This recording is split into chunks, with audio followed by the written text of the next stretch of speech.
These are some beginner tips in the rocketwerkz highly anticipated survival game Icarus.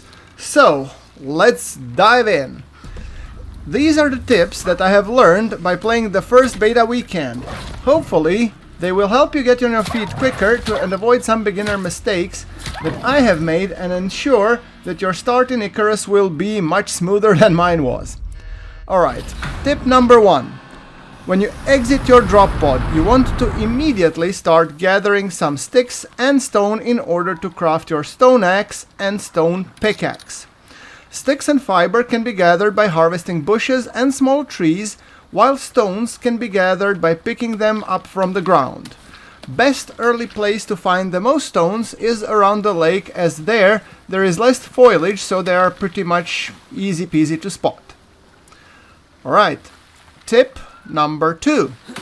The quickest and the easiest way to pick up first 2 levels to get you to level 3 is to fall and harvest trees using your stone axe or mining stone and other ores, to which I will come in a few moments.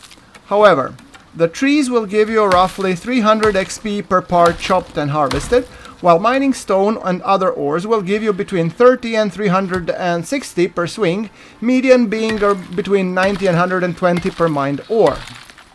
As you level up, you will be able to unlock 3 blueprint points and 1 talent point per level gained.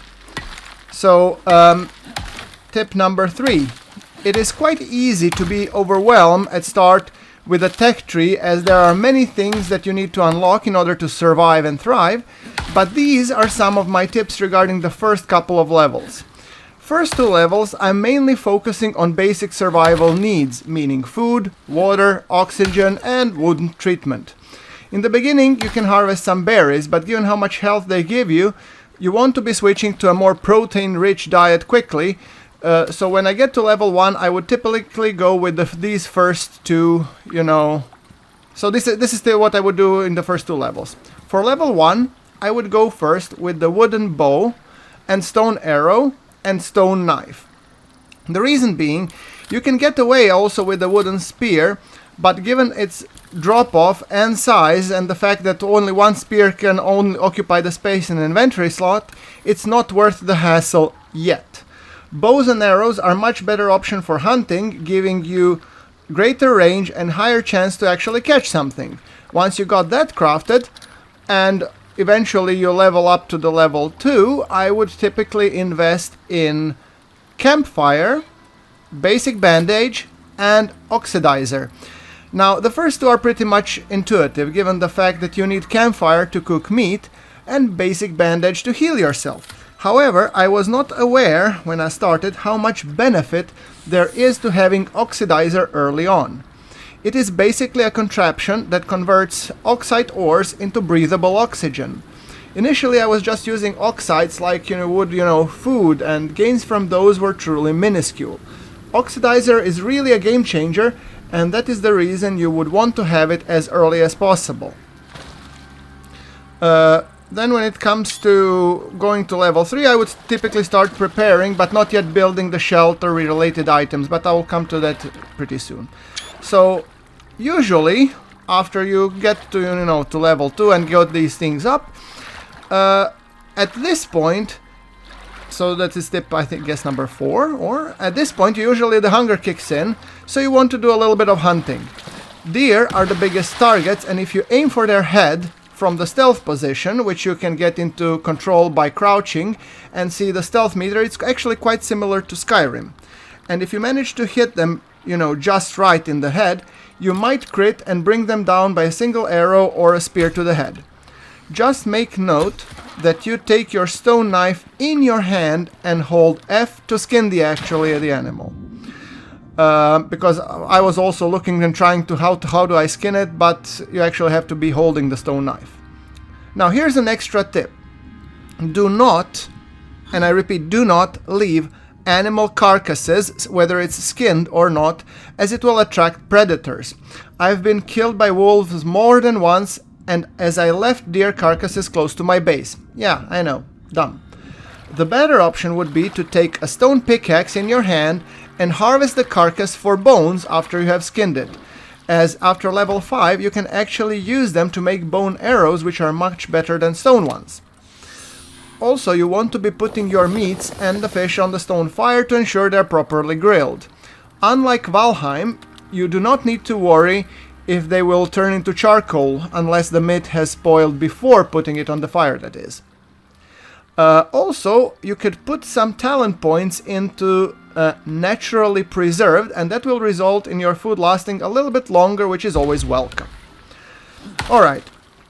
That brings us to tip number 5, which is a little bit, beefy and related to gathering wood and stone and building a cabin. So, after you have hunted enough animals and you're already well supplied with food, water and oxygen, it's time that you start collecting resources and leveling up to be able to build your very first shelter. And that usually happens when you're collecting stone and when you're collecting falling trees. Then you hit level 3. And then you want to unlock the wood pile and the stone pile and the wood rag torch. Now, some of you at this level would probably go for the thatch beam, thatch floor and thatch wall, and you wouldn't be wrong. However, that would be enough to build you an early game shelter and shield you a bit from the rain. However, I've found that while it requires a huge amount of sticks and fiber, which usually is easily available, but can be a little bit pain to collect in a decent amount, and gives pretty crappy XP while doing it. So it can be easily to run down also by roaming wildlife. On more than one occasion I had my thatch house brought down by a bear or a running deer, but from what I've even heard, even a deer, or I'm not even sure, maybe even a goat could run it down. That's why I'm putting off shelter construction till you can reach level 5. I mean, what can happen? The worst case, you will spend probably one night outside and perhaps risk of getting caught in the rain without shelter. However, I'm actually yet to see a huge downside from that, except dark screen for a while, and if you have the torch you will be in no problems anyway. So, the reason why I go with a wood and stone pile, as if by now you have fallen down a couple of trees and collect a decent amount of stone, chances are that you are already getting encumbered.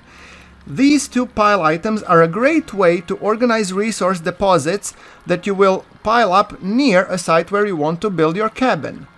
So that's basically the reason for these two piles. They become very handy and allow you to construct your cabin later much quicker.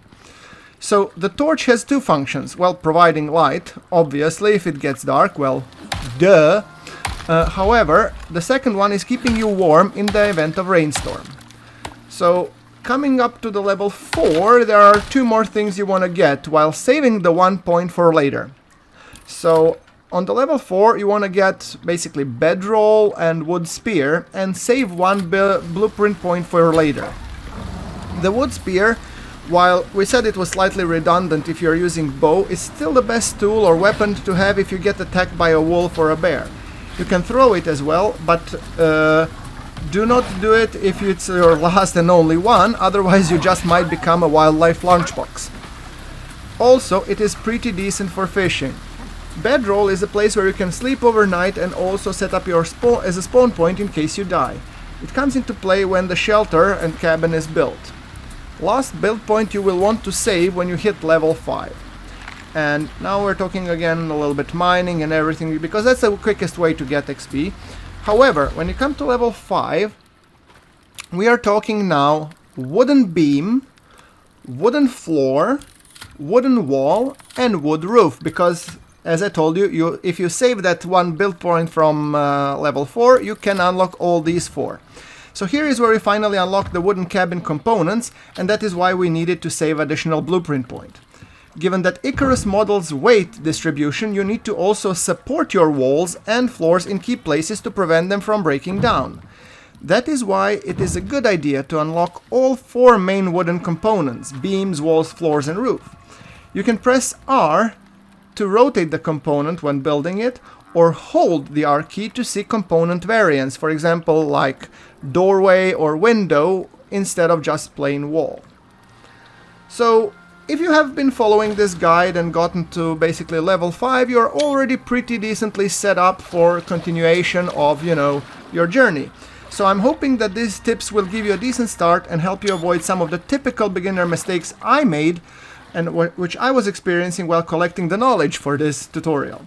If you find these tips helpful, a like would be super appreciated, and if you see more things Icarus, hit the subscribe button so you don't miss out.